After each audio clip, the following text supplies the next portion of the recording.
ஓம் சீதாரா நேயர்களுக்கு வணக்கம். நான் இன்னைக்கு ரொம்ப க்யூட்டான ஒரு பொருளோட வந்திருக்கேன். என்னன்னு பார்த்தீங்கன்னா, எவ்வளோ அழகா இருக்கு பாருங்களேன். இது என்னன்னு பார்த்தீங்கன்னா, ஆக்சுவலா இது வந்து கொட்டைப்பாக்குன்னு சொல்லுவாங்கல்ல, அதுதான் இது.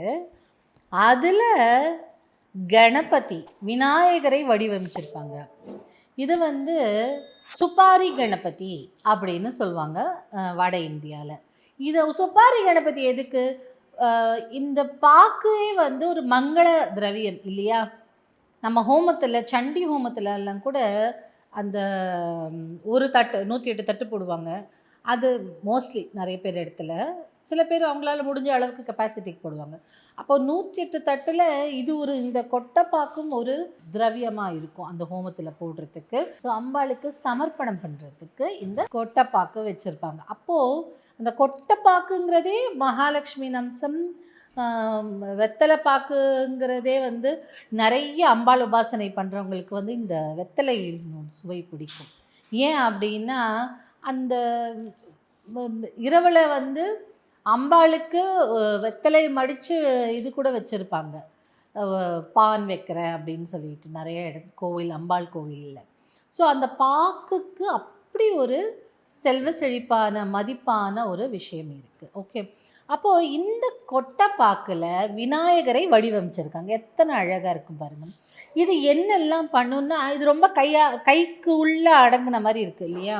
ஸோ இந்த சின்ன சின்ன குழந்தைகளுக்கு விநாயகரே வந்து என்ன தடைகளை அகற்றுபவர். உங்களுடைய பிஸ்னஸ்லேயோ இல்லை உங்களுடைய தொழில்லையோ ஏதோ ஒரு தடை இருக்குது அப்படின்னா, சில டைம் நல்லா போயிட்டு இருந்துங்க, திடீர்னு தடையாயிடுச்சு அப்படின்னா, அப்போ தடைப்பட்ட விஷயத்தை உடைக்கிறதுக்கு விநாயகரை விட்டு ஆள் இல்லை. அதனால தானே விக்னங்களை தீர்க்கும் விக்ன விநாயகர் அப்படின்னு சொல்லுவோம் இல்லையா? எதுக்கு எல்லா விஷயத்தையும் ஸ்டார்ட் பண்ணுறதுக்கு முன்னாடி நம்ம வந்து விநாயகர் பிள்ளையார் சுழின்னு ஒரு மாதிரி ஒன்று போடுவோம்.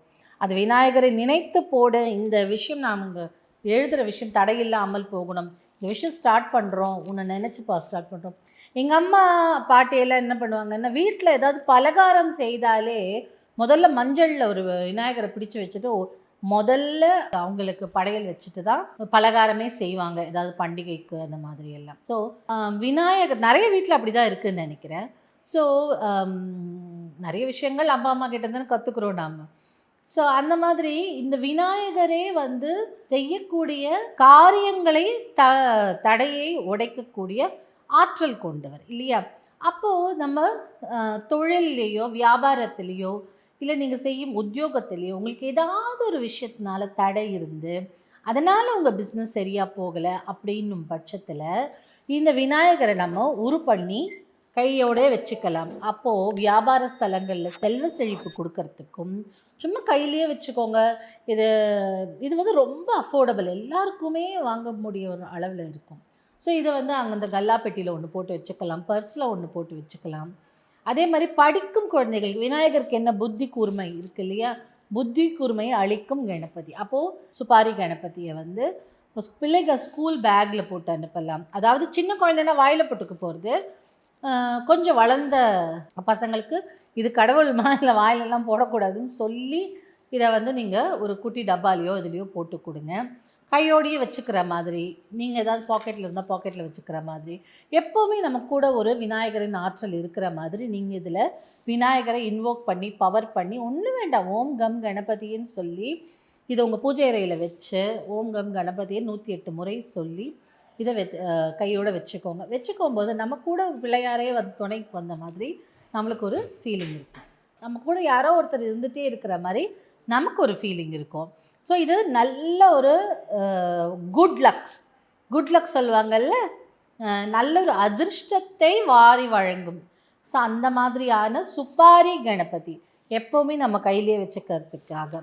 இது நீங்கள் குருமார்கிட்ட தான் வாங்கணுங்கிற அவசியம் இல்லை. நீங்கள் இந்த மாதிரி சுப்பாரி கணேஷை வாங்கிட்டு நீங்களே கூட இதை மந்திர ஒழு போட்டு அடிச்சுக்கோங்க. இல்லை விநாயகர் கோயில் அந்த ஐயர்கிட்ட கொடுத்து பாதத்தில் வச்சு கொடுங்கன்னு சொல்லி வாங்கிக்கோங்க. வாங்கிக்கிட்டு இதை எப்போவுமே உங்களுடையே வச்சுக்கோம்போது உங்களுக்கு ஒரு விநாயகர் உங்கள் கூடயே இருக்கிற மாதிரி ஒரு ஃபீலிங் 100% இருக்கும்.